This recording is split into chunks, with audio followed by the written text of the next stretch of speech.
s1mple explaining secrets to improve both individually and as a team. It is incredibly rare to get a chance to talk to the best players about the game. They rarely do interviews, and when they do, they don't open up. But s1mple did something like this not long ago as he joined Talking Counter podcast. Here are 4 topics I found extremely interesting and valuable that could help you understand how GOAT thinks about the game. Team play above everything. We know that s1mple is highlight machine. His individual skill exceeds pretty much anyone in the game. Years of consistency netted him multiple MVP awards and trophies. But he still values team play above anything else, and this team play can get on another level where you just naturally understand your other teammate. Have a listen how s1mple describes him and Bit. Bit usually, she's not that aggressive at all. Okay. And, yeah, so sometimes you do move and the other one just should connect you.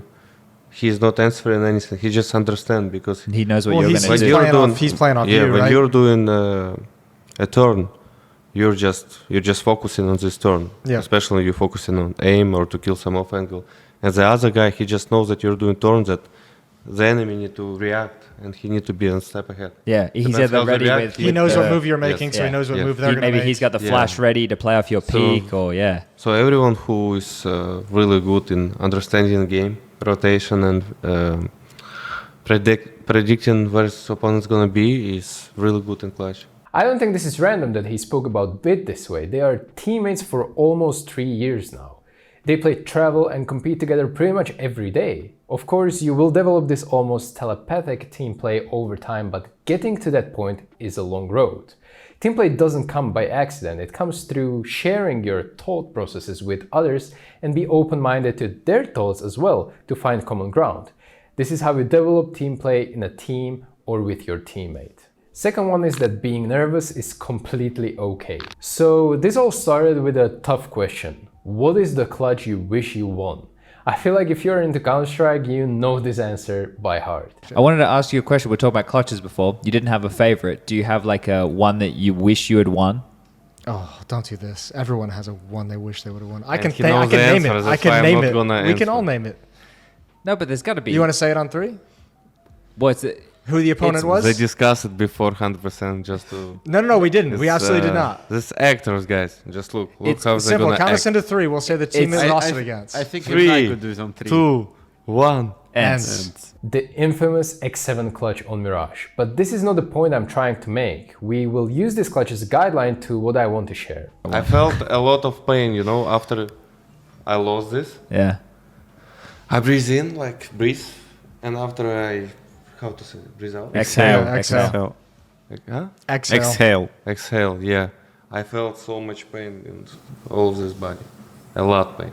Yeah. It was very painful. This is incredibly important. The best player in the game feels this kind of pain after lost clutch. Well, of course, it's semi-final of the major in packed arena. There is a lot of pressure, but it is okay to feel pressure while gaming. It is okay to be nervous. Even best players get nervous, even during some online games or group stage games where there is not that much on the line yet. You can feel it when you are about to play a tough game, your hands go cold, your voice may shake a bit, and you start to stutter when you give information to your teammates. You raise your voice, your heart rate goes on a roller coaster ride, and all these things happen to you, to me, to s1mple. The difference is how we deal with it. If I can recommend one thing to players of any level, is to use your adrenaline, the thing that makes you nervous, into your advantage.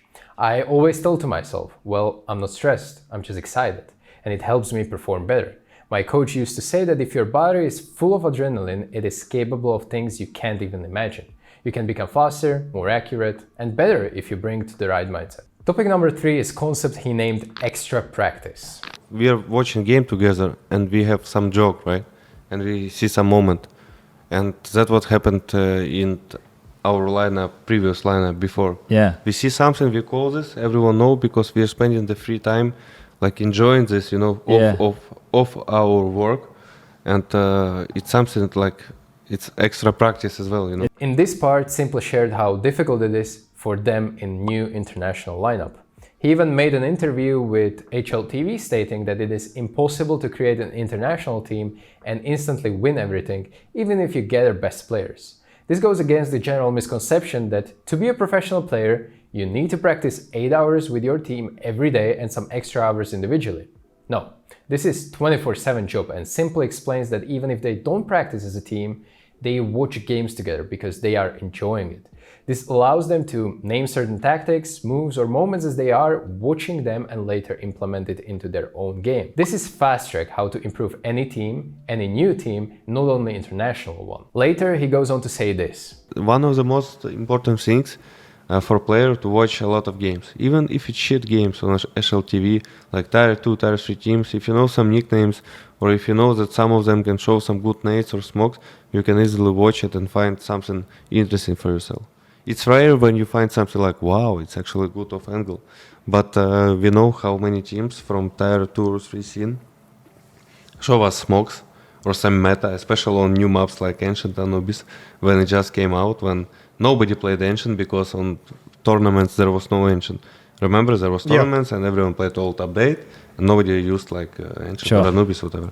And this just proves my point. Consuming content and watching games together as a team can go a long way. So next time you somehow make it into HLTV featured game, be careful because s1mple might be watching. Topic 4 is having a different playstyle against different opponents. Now, this is very individually and in theory is very hard to apply for you if you're not a pro player.